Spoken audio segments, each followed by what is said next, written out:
Hi everyone, good morning and good afternoon, and welcome to Live at Main Street.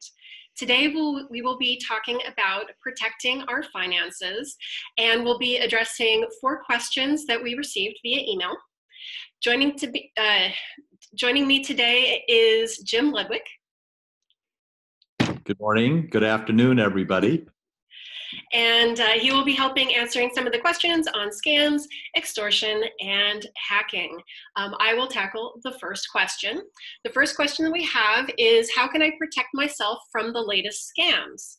Well, the best way to protect yourself from scams is firstly to be aware that they are out there.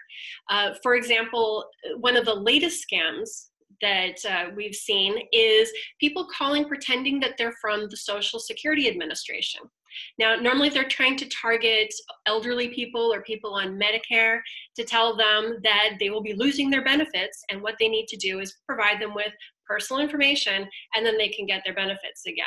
So watch out for that type of thing. They're trying to collect information from you to steal your identity. Another scam that we have seen is more of a tech support fraud.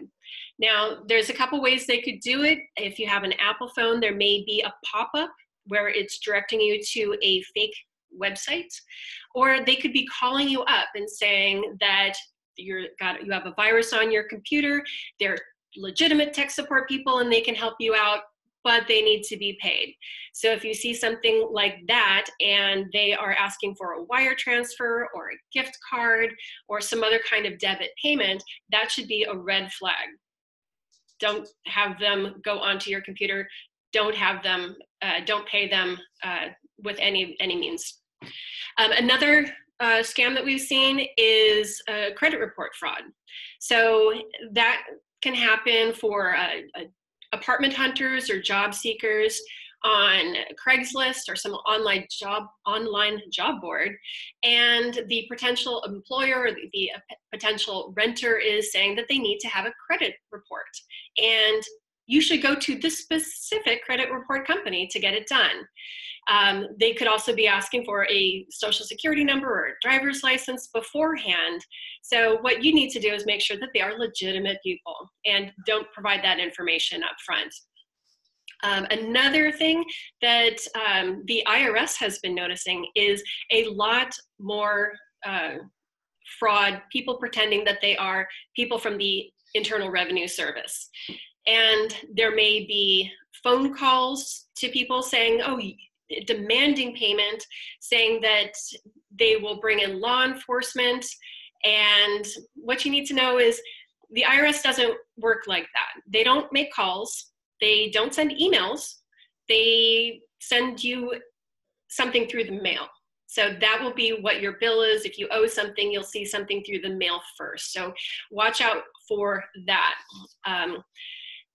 So being aware of it is one part. And another part to protect yourself from these scams is don't click on links. So clicking on links, there could be an email, something that you're familiar with, like your bank or your credit card company, or some of the utilities that you use. And they're saying, there's a payment denied, but you can click on this and get it resolved. Don't click on the link. Go directly to the website of your company, of the credit card company or the utility, whatever it may be, and solve it that way. See if it's actually valid. But don't click on those links, because that could be a way that they get into your system and install malware or grab information that could gather information so they could steal your identity. So another thing to be aware of is in these scams is, how are they asking for payment? I already mentioned the gift cards and debit cards and wires. If they're asking for a gift card, that doesn't sound right. That should be a big red flag, because gift cards, once they have the PIN and they can grab the money for you from the gift card, it's just like cash. It's untraceable, and you won't be able to get your money back. And then lastly, when you are coming across any of these types of situations, if there's anything that just doesn't sound right, you can say no. If it is a pre-recorded message, hang up. If it's a charitable organization, so they say, and they're being a little bit too aggressive, say no, hang up.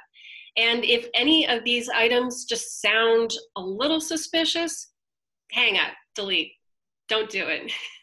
And so hopefully that is one way or a number of ways that you can be aware of what's going on, prepared for the scams, and not fall victim to that.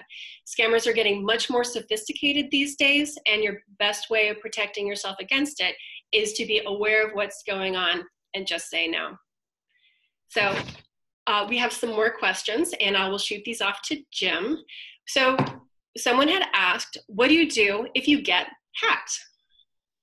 Well, that's a good question, and it happens to more and more of us. Obviously, the first thing you do is you have to change your password where you got hacked. Then immediately go to all your email accounts and change your password there. Why? Well, because when you are changing passwords, where do they ask you to go? They ask you to go to your email address because they're going to send you a link to change your password. So you don't want anybody in your email account or accounts intercepting those messages and changing account passwords in front of you, and then maybe locking you out. It can be a big deal. So hacking these days seems to take place on Facebook, seems to take place on Instagram. Hacking also takes place on people's email accounts. And being hacked isn't if you're going to be hacked, it's when you're going to be hacked, and you know how to handle it. And having friends who you communicate with frequently, who are liable to get new friend requests, or they see a posting by you that looks awful strange because they know that you would never say something about somebody the way your account just did. So your friend network is probably a good notice mechanism, so you find out if you're hacked. But changing your password, the number one task that you have to get done. And Cynthia and I were talking earlier about our business model. We have to change our passwords every 6 months if we manage people's assets, which we don't. We don't sell anything or manage money. But if we did, we'd have to change our passwords every 90 days. But some of us, I don't know about you, Cynthia, but I have in excess of 400 passwords. So it can be a big effort. And usually it takes me almost a month to get through the whole list. And then signing into websites that were usually pretty easy probably takes me a month for my browser to remember it and my LastPass password manager to remember it too. Hacking is no fun. So let's go for another question. Excellent. Good information there. All right. So our next question is, what happens if you get an email that says, unless you pay $1,000 in Bitcoin, they're going to close down all of your accounts, and they know your password, which they display in the message? Sounds scary. What do you do? Well, if you've been around long enough like I have been, I've only gotten one extortion email. It's extortion. They're trying to get money out of you. And they use one of my, what I will call a throwaway password that I used to use years ago, which was gold 4321. And they displayed that. And I had to think long and hard. No, that was a throwaway password, but I used it a lot of times. And I wonder, I know it's not any money related account or anything like a subscription to the Wall Street Journal or something like that, but it could have been something that could embarrass me. And then I thought, you know what? For the throwaway accounts, I'll live with the embarrassment, and I deleted the extortion. So I think really that's what you have to do if someone's trying to extort you. It's like somebody, you click on some link to go someplace, and all of a sudden something pops up and says, we've captured your computer. I just press the power button and hold it and reboot the whole computer and it goes away. But it's usually a scary 5 minutes until I know after rebooting the computer, I'm okay. Now, we're Mac people, and Mac has suffered less interventions, but we're not completely virus-free or attack-free.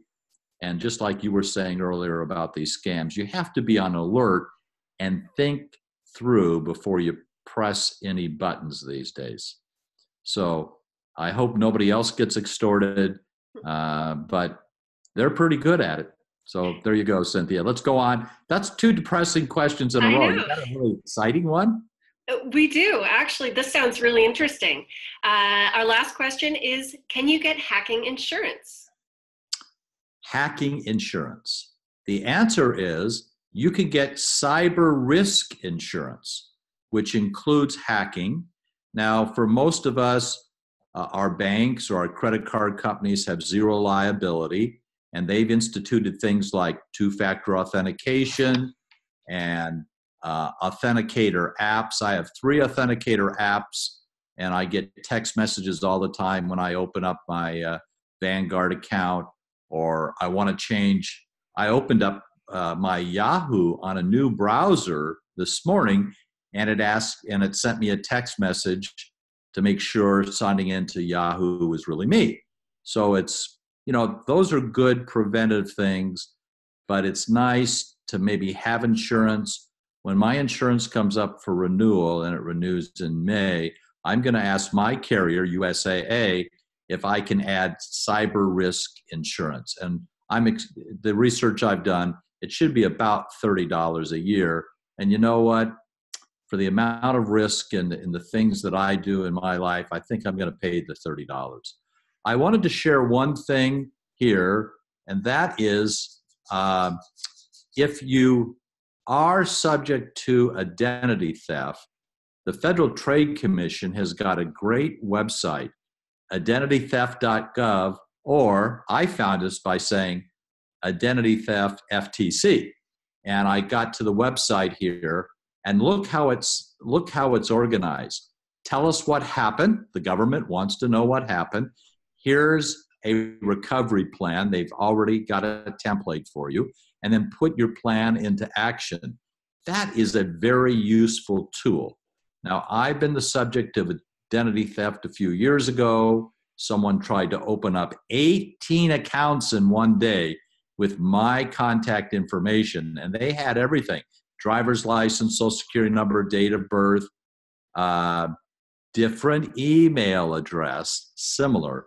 But one of the banks caught it, alerted me, and nothing bad happened. But I did file a police report, and I followed the FTC checklist, and that's what we recommend our clients do. And maybe you can go to that website, identitytheft.gov, and send it to your friends so they know about it. Make a Facebook posting on it. In fact, that's something I'll do today because we're focusing on protection this month. Maybe I'll let my friends know that there is a website that will help them. Great, that's great. And I'll watch for your Facebook post, and I'll share it to my friends too. So thanks everyone for watching. Thank you, Jim, for your great advice. And we'll see you all next time. Bye now.